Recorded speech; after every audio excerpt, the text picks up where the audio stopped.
Hi, I'm Dwayne Brown. Tonight on KPBS Evening Edition, a tough day on Wall Street, and a court tells the governor to get moving on releasing thousands of prison inmates. San Diego commuters get moving with public transit. We'll have a look at Dump the Pump Day. And from haunting Moby Dick to battling pink robots, designer Robert Brill has created breathtaking sets for San Diego audiences for decades. We'll talk with La Jolla Playhouse's new artist in residence. KPBS Evening Edition starts now.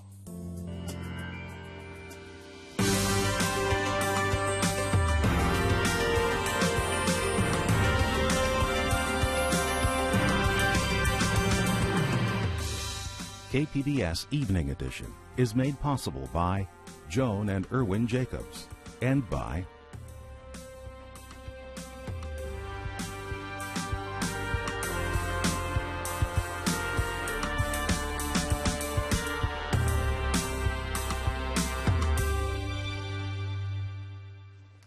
Hello, good evening. Thanks for joining us. The big sell-off continued on Wall Street today, wiping out almost 2 months' worth of gains. The Dow Jones Industrial Average fell more than 350 points this afternoon. It's lost 650 points in the last 2 days.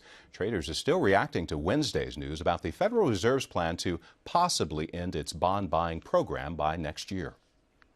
Governor Jerry Brown says he will ask for a stay of a federal court order to start releasing nearly 10,000 state prison inmates. California has been under order to reduce its prison population, and today a panel of judges rejected Brown's latest plans because it fell short of the court-ordered cap. Brown is appealing the cap to the U.S. Supreme Court. A military-style security surge may be part of immigration reform. Today, Republican senators introduced an amendment to the immigration bill calling for 20,000 new Border Patrol agents, 700 miles of new fencing, and more high-tech devices intended to secure the border. What we've done is change the paradigm away from something that is more subjective and can be gained to something that is very tangible and every American can see and understand. So I think it was a huge leap forward. Border security has been a major sticking point for gaining GOP support. A final vote on the bill is expected next week. PBS NewsHour will have more coming up at 7. A new report tonight sheds more light on the recent resignation of San Diego Chargers team doctor. Last week, David Chow announced he was resigning to spend more time with family and nurse an ailing back. But USA Today reports another factor behind Chow's departure. Scripps Memorial and Scripps Mercy hospitals decided not to let him perform surgeries anymore. After conducting reviews of his quality of care and alcohol consumption, several former patients also accused Chow of negligence. After public and media outcry over a state bill to change access to public records, lawmakers have changed their minds, passing a fix-it bill to reverse the proposal. Peggy Pico has a look at why so many folks got angry over the suggested change. The original legislation weakening the Public Records Act passed as part of the state's budget package. It made compliance with parts of the CPRA optional rather than mandatory for local governments, meaning a city, county, or school district could refuse to disclose public records without saying why. Joining me to talk about the Assembly's action on the bill is media law attorney Guyleen Cummins with Shepard, Mullen, Richter, and Hampton. Guyleen Cummins is also a First Amendment consultant for KPBS. Welcome. Thank you very much. Now, how would the changes in Assembly Bill 76, those proposed changes, how would they have made it harder to get access to public records? They would have essentially gutted the act in a couple of ways. Number one, it would not have required the government to give you a reason as to why it was not going to produce the records. That's a very important piece of analysis when you're thinking about whether you need to sue to get the records or not, is the reason why they're being withheld. Secondly, with respect to certain forms of electronic data, it would have said that even if the agency had it, it didn't have to make it available in that format. It could produce it, in pages that you had to, that were instead of being searchable, you had to go through and basically try and find a needle in the haystack. And it essentially took away the timelines. And right now the government has to respond in 10 days, and that's very important for timely information. I wanted to ask you about that because I read that the new rules that the public or press could, or anybody really could ask for information, and they didn't necessarily have to tell you if they were going to give it to you or not. Is that true? That's right. And again, that's a really critical piece of information. If the reason you're not getting the information has to do with a valid reason of privacy, you probably won't sue. If it has to do with, the government trying to hide misconduct, then you probably will sue. So clearly the media, journalists, this would have impacted us immensely in trying to get information. But how would the changes impact the public, your everyday citizen? Well, a lot of people use the California Public Records Act to get information. Businesses, big, small corporations, and just individuals. If I'm an individual that I want to know, for example, whether the county has paid secret settlements to basically buy off misconduct claims, I'm entitled to know that. Okay. Apparently the change was a cost-cutting attempt. News outlets already pay for some of the requests, it's my understanding. So how was this supposed to help the state save money? Essentially, the way it's been being explained is that there was a constitutional amendment that if, in fact, the California Public Records Act is a state mandate that transfers from the state to local agencies certain duties, then, in fact, the state has to appropriate money and pay for it. What was happening is, under the new provisions of the California Public Records Act, they have to assist you if you're a normal citizen in trying to ask for the right information. It's not simply stonewall you. And so cities and counties were basically charging for that time and submitting claims that were largely padded back to the government. The Assembly voted today 52 to 25 to put this portion of it back to what it was originally, so public access as it stood. But San Diego City Councilman Scott Sherman asked to have the council here locally approve a Public Records Act for San Diego to guarantee access, he says, to records and provide a reason if the request was denied. Do you think that's still a prudent idea? Well, there are many cities like San Francisco, for example, that have their own private sunshine acts, but that doesn't eradicate their responsibilities under the state statutes or the state constitution. And while I think that cities can do that, and it's sometimes helpful to have additional requirements for producing public information, I think that we need the state patchwork or fabric, if you will, because that makes sure that everybody has a minimal threshold of compliance. What about amending the state constitution? Is that something that's feasible in this to make sure that this access stays? Constitutional amendments are much harder to get passed, and so there are proponents of it. They say, essentially pass a constitutional amendment that local agencies bear the cost of producing their own records. That'll be the end of it. When and if that could get passed, I'm not certain. And the alternative that we have right now is not acceptable with AB 76. So I would just as soon see the governor veto it. Yeah, so right now there's two, the budgets are before him, one with this provision and one without. So I guess he's expected to vote on this soon.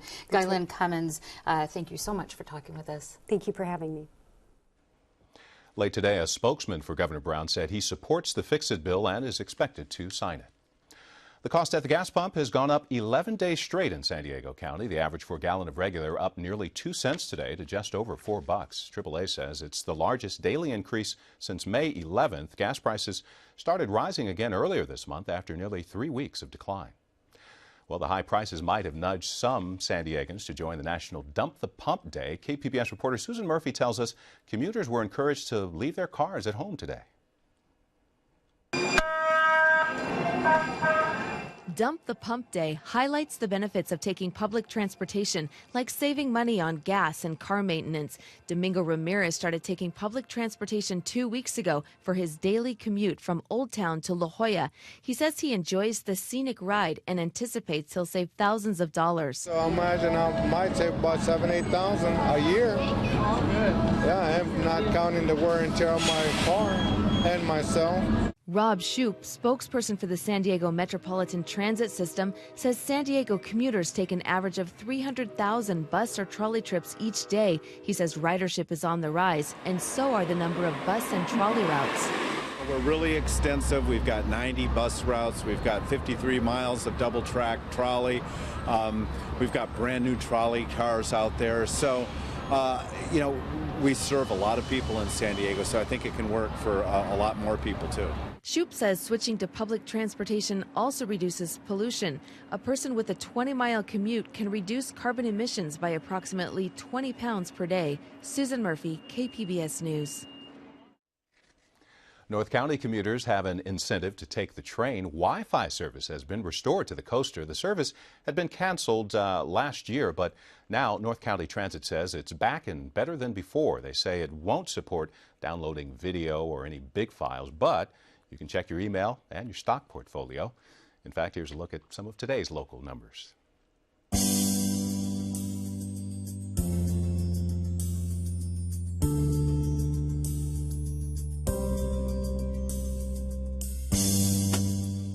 Now, a few weeks ago, we told you about the Innocence Project's plan to walk from San Diego to Sacramento to draw attention to wrongful convictions. They arrived at the Capitol today after 55 days and 700 miles.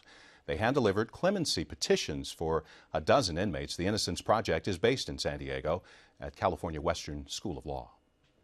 Re-entry into society after spending years in prison is daunting for most convicts. Peggy Pico takes a look at a local program helping ex-cons make a successful transition. The City Heights and Diamond neighborhoods are home to the largest number of former prisoners on probation in San Diego County. Now a local program called Coming Home to Stay is helping ex-cons navigate back into society with one-on-one support. And a recent Sandag report confirms it's working. During the 12-month period immediately following participation in the program, 63% were not rearrested, and the remaining 37% rearrest rate was lower than former inmates not in the program. Here with more on how the program works are Conrad Harris, a case manager at Coming Home to Stay, and Sheila Moton, a successful graduate of the program. Welcome. Thank you for having us. Conrad, tell us a little bit about this program. You've been with them since 2010. What kinds of services do you provide to people getting out of prison? Well, what we provide at Coming Home to Stay is a support network for individuals who are getting out of jail or prison. We help assist them with transportation, housing, education, vocational trade, family support, and also medical. We have a partnership with our St. Cecile Health Clinics to do health assessments and things of that nature with our clients. And we'll dig into those a little bit, specifics of those a little bit later, but I wanted to get to Sheila and just ask you, first of all, how did you end up in prison? Well, I had a series of petty thefts that turned over into things like commercial burglary and things of that nature. I went from doing county time to doing actual prison term. And you were doing that because you were It was driven by drug addiction that I had at the time. Right, right. So you do your 2 years in prison, correct? Yes. And then you get out. And what were your fears getting out as far as reintegrating into society or getting a job? Well, one of my biggest fears was that I wouldn't be able to stop using. And then the other was a place to live, you know, whether I would be accepted, you know, by my family, whether I'd have the kind of support that I would need to get back on my feet, and things of that nature. And your fears were what basically, Conrad, in this program, the Coming Home program found, right? These 6 specific areas that can interfere or be a barrier to rehabilitation.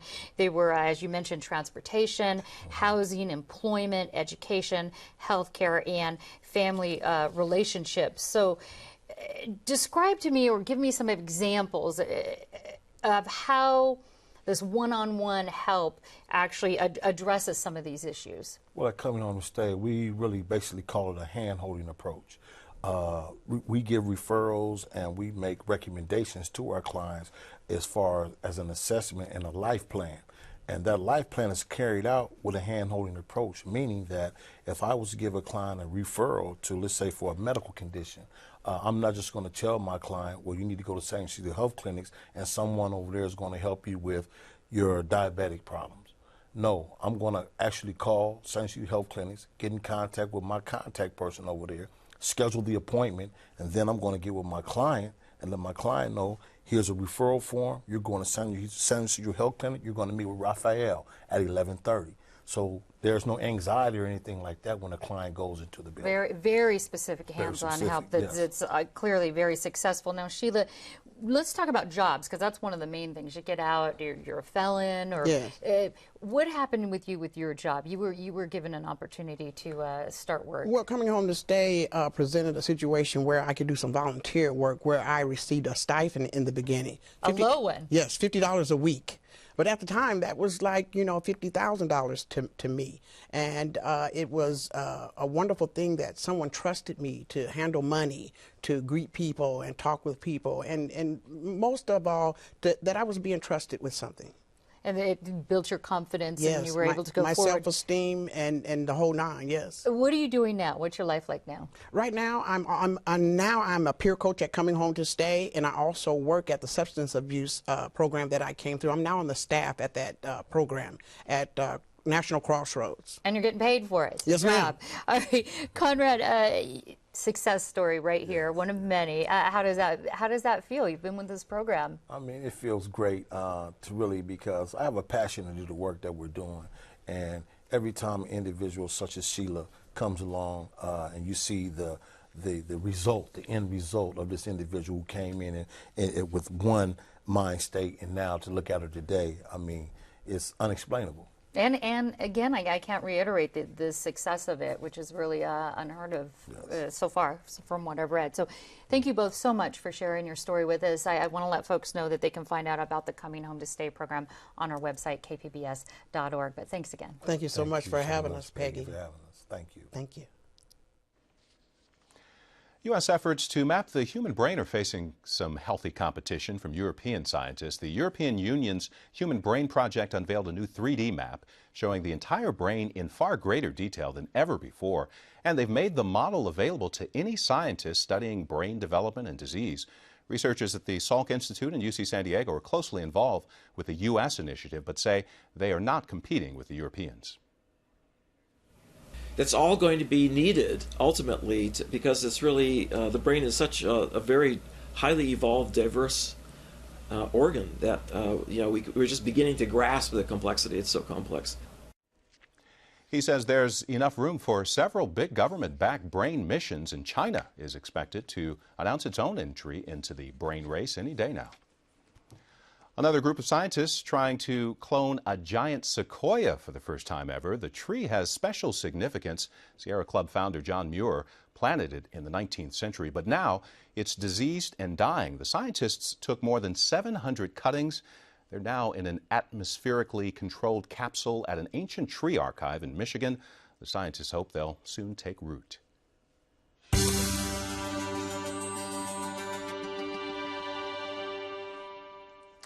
Robert Brill is a set designer with deep roots in San Diego theater. He also has a long history with the La Jolla Playhouse. KPBS arts reporter Beth Accomando says that may be why he is the Playhouse's first choice for artists in residence.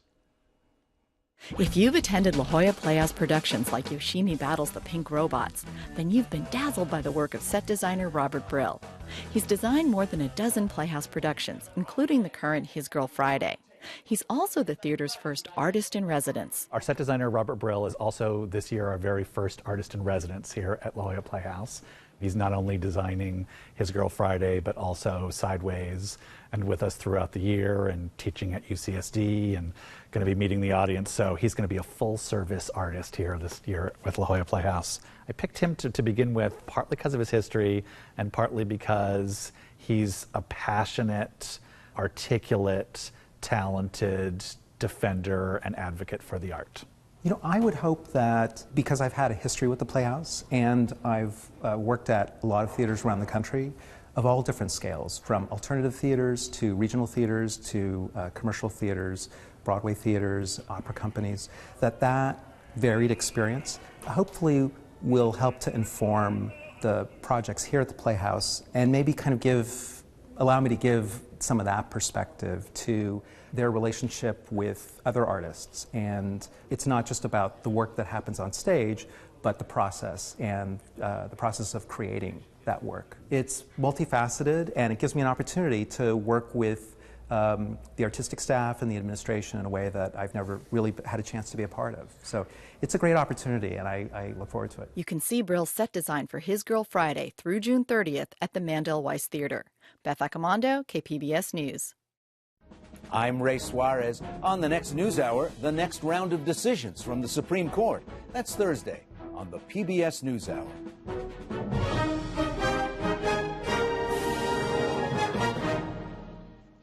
Well, tomorrow is the summer solstice, and summer will get off to a nice start. The usual mix of morning clouds, afternoon clearing along the coast. Temperatures in the upper 60s there. For the inland valleys, mid to upper 70s, cooling down into the 50s at night. The mountains will see some clouds over the weekend. Daytime temperatures mostly in the low 80s. Sunny in the desert with temperatures above 100 degrees. San Diego County is an ever-changing place with development and a growing population. Every neighborhood and town is different from what it once was, but two San Diego men have teamed up to keep alive the memory of the beach community they grew up in. As Ken Kramer shows us in tonight's About San Diego, it's a labor of love. The old bowling alley, hamburger stand, lifeguard station. The lifeguard station was right here. They have two hamburger stands here. Say hello to Terry Curran and Phil Prather, a couple of guys who wrote the book on Mission Beach. I mean, they go back to the days when this was a little community that had its own identity. Just a big neighborhood, really, is what it was. This is where we grew up. This is where all the kids in San Diego came when they came to the beach. These are photographs from longtime Mission Beach residents and from the San Diego History Center's archives. Take a look. It was San Diego, sure, but it was Mission Beach, to be specific. And Terry says as a kid, he just loved living here. Well, life was so simple.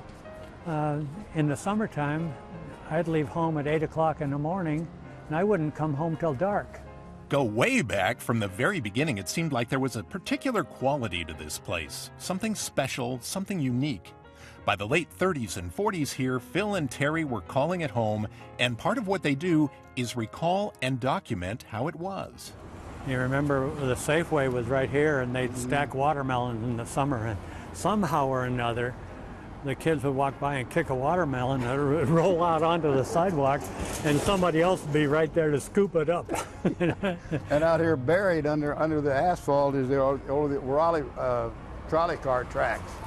Now you get to talking with these guys about Mission Beach, and you quickly learn how at times and in spots this place has flooded, of course. Rains, high tides, and one particularly bad storm in the 1920s when there was just a wooden boardwalk. The surf tore up houses along the beach. It was a mess.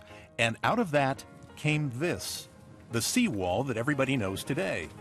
Well, in trying to learn more about the seawall, Phil and Terry came across a piece of home movie film shot by Dr. and Mrs. Raymond Penwarden in 1927 and 28. And what this is the Mission Beach seawall being built. They built the piles for the retaining wall, they mixed the concrete, cut all the steel.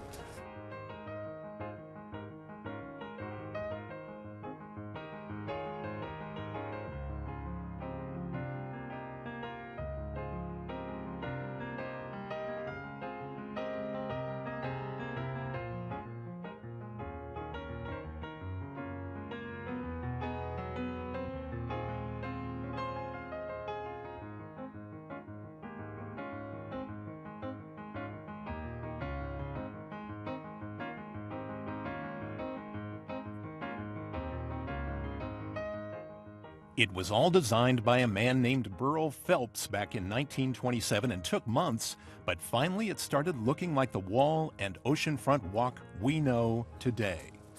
But there are some things you might not know. This wall goes all the way down to bedrock.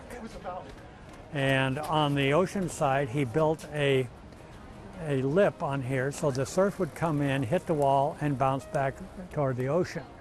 Only thing is, it's a public beach and the sand is generally higher than that lip, so you don't see it. What you do see, every once in a while, is some pretty amazing pictures of surf splashing against that wall. Sometimes the surf will bounce up 20, 30 feet and then come crashing down onto the walkway and taking care of fences and sometimes houses on the shore. Then there was this, one of the strangest things beach residents had ever seen. It's foam, just foam.